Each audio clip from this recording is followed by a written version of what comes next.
tell me, oh, what can I do? So now we come to the interesting question of what can we do about the two-party system?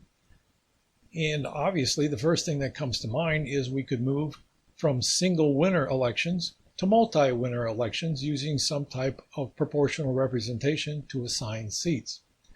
Now for legislative bodies, in general, that's feasible. For example, each state, as far as I'm aware, has both a House of Representatives and a Senate. I think there's one state that has just a single House in its legislature, but all of them, to the best of my knowledge, assign seats in their legislature by dividing the state up into districts, geographic districts, each of which elects a single member to their state legislative body. For example, in Oregon, the state Senate elects its state senators, each from an individual geographic district, and the same in our House of Representatives. We divide the state into House districts, and each district elects a single member to the state House of Representatives. So what we could do is we could move into a system with larger districts that elect several winners. For example, the whole state could vote and then assign seats in the House proportionally according to the party share of the vote.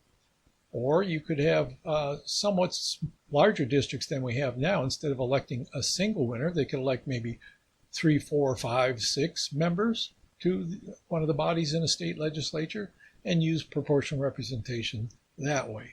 So the idea is you'd have to have larger districts, and that would require perhaps a change in the state constitution, but for sure a change in state electoral laws.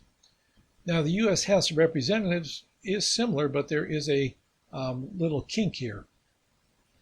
Right now, 435 members of the U.S. House are elected, each of them from a single geographic district.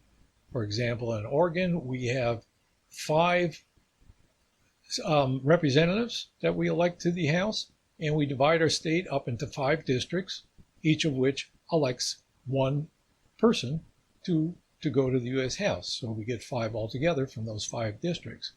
But then there's states that are so small in population, they only have a single representative assigned to them. So that's necessarily going to be a single winner district. So many of the states could do multi-winner elections to assign seats, their share of seats to the U.S. House of Representatives, but some states, a few states, could not do that. Now, when you come to the U.S. Senate, the problem is even more difficult because each state gets 2 senators, and each of those 2 senators are elected in a different year. So in effect, each senator is elected from a single member district, their state, and you can't change to a multi-member district without changing the dates that senators are elected in each state. And also, it would only be 2 senators to each state. Otherwise, you'd have to assign them nationally in some form, which would require a big constitutional amendment. Now, you also have another problem, which is even if you made a lot of changes to the way we elect people to legislatures at the national level or the state level, there's still a lot of offices that are necessarily single winner. And here I'm referring to elected executive offices. For electing the president, there's only going to be one winner. So you can't have a multi-winner election for a single president. It's the same thing in the states when it comes to electing governors or other state executive offices. Like some states, it's Secretary of State, Attorney General, Lieutenant Governor, all these different positions. Only can be one person who wins. So not easy to move from single winner districts to multi-member districts, and in some cases you can't do it at all. And as long as you have these offices which are single winner, there's going to be a tendency for the nation to continue to be more of a two-party system. Even if different parties get more traction in legislative elections, there's still only going to be one winner for the top offices, which would mean there's an incentive for parties to get together in coalitions once more. So hard to change the U.S. system to multi-winner elections. But there's another option. which is changing the rule that says that a voter can vote for only one candidate in an election. Instead, you can allow them to vote for as many candidates as they like. And in our previous example, instead of voters from the D party feeling like they have to move over to the B party, they can simply say they like both D and B candidates. That way there's no split vote problem, or at least it's mitigated to some extent. I'm not going to get into the details of that right now, but there's also systems that say you can even show preferences between more than one candidate. For example, you can say I like both the candidate of the B party and the candidate of the D party, but I like the D candidate a little more than I like the B candidate, and those preferential orderings are used to determine the outcome. Now, this isn't just pie in the sky stuff, because there's already a movement to institute alternative voting systems in the United States.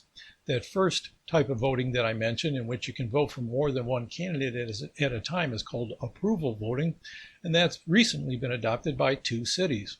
The form you're most likely to have heard of is ranked choice voting, where you can rank order the candidates in your order of preference.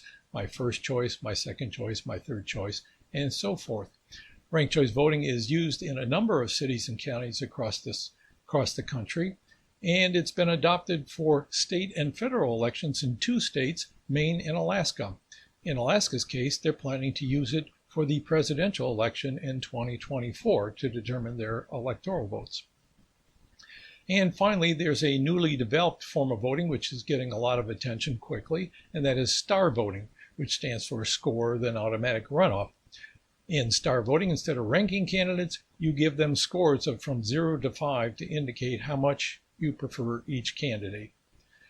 Star voting hasn't been adopted anywhere yet, but there's been a couple of trial experiments with it and a couple of initiative drives to get it to be used in state and county elections here in Oregon. So I want to go into each of those in more detail in a future program, including the pros and cons of each. But I want to sum up today by saying that as long as we have single winner elections, there's going to be 2 major parties, for the simple reason that it's going to take widespread support for somebody to win a single seat in an election. Now, the advantage of alternative voting systems is they give alternative parties the option, the opportunity to actually make a case that a vote for them will matter, that it will raise their issues, that it won't detract from you being able to vote for a major party candidate if you're afraid of the lesser evil problem that a worse candidate will emerge. So each of these forms of voting have the opportunity potential for the alternative parties to raise issues and make their case and attract voters in a way they wouldn't have without a new form of voting.